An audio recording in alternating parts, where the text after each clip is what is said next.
검찰이 오늘 조국 전 법무부 장관을 소환한 것을 놓고 정치권은 대체로 엄정한 수사를 촉구했습니다.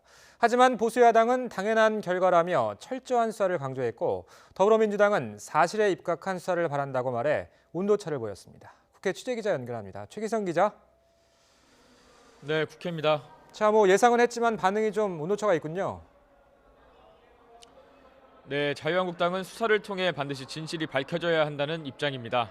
전희경 대변인은 지금까지 가족이나 친척의 문제라는 식으로 국민을 속여왔지만 조 전 장관이 명백한 주연이라고 꼬집었습니다. 살아있는 권력도 죄를 지으면 벌을 받는다는 사실을 이번 수사를 통해 국민 앞에 밝히는 게 정의와 공정의 첫발이라고도 했습니다.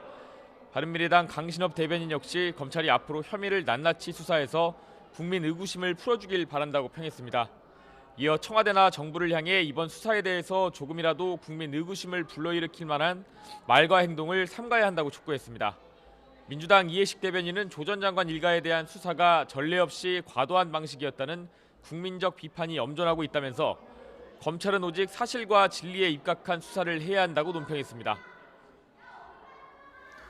어제 한국당 나경원 원내대표도 검찰 조사를 받았는데 오늘 오전 회의에서 좀 반응이 나왔습니까?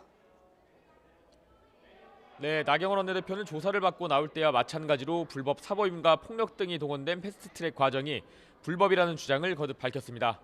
고위공직자 범죄수사처 설치법과 연동형 비례제는 특정 세력 권력 장악을 위한 독재 악법이라면서 국회법 위반이라고 반발했습니다. 오는 12월 3일 이후 국회에 상정하겠다는 문희상 국회의장 발언에 대해선 시작도 끝도 불법으로 하겠다는 속셈이라고 규탄했습니다.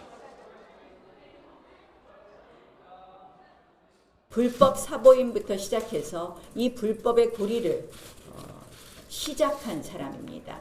국회의장 아직도 검찰에 출석해서 조사받고 있지 않습니다. 다시 한번 유감임을 말씀드리면서 황교안 대표는 현 정권에 말할 수 없는 분노를 느낀다면서 야당 탄압에 당당하게 맞서 싸울 거라고 강조했습니다. 자, 이런 가운데 더불어민주당이 법무부를 불러서 검찰 개혁 상황을 점검했는데 어떤 의미로 봐야 합니까? 네, 사실상 검찰 개혁에 속도를 내라는 압박으로 해석할 수 있는데 당 지도부도 강도 높은 발언을 쏟아냈습니다. 민주당 이인영 원내대표는 스폰서 검사 등 개혁 요구가 분명할 때마다 수용하는 척했지만 정작 핵심적 조치는 무력화하기 일쑤였다고 검찰을 겨냥했습니다. 검찰개혁은 이미 시위를 떠난 화살과 같습니다. 돌이킬 수도 없고 또 방향을 바꿀 수도 속도를 늦출 수도 없습니다. 말 그대로 돌아오지 않는 화살이 되어야 합니다.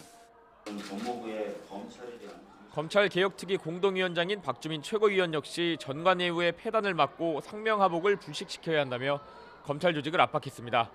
오늘 당정이 검토한 추가 개혁안의 핵심은 반부패 수사부 4곳을 제외한 37개의 검찰 직접수사부서를 폐지하는 내용과 검찰의 수사 상황에 대한 장관 보고 강화입니다. 법무부 김호수 차관은 수사 독립성이 침해되는 것 아니냐는 취재진 질문에 우려를 충분히 알고 있다면서 국민이 걱정하지 않도록 합리적인 방안을 만들겠다고 대답했습니다. 지금까지 국회에서 전해드렸습니다.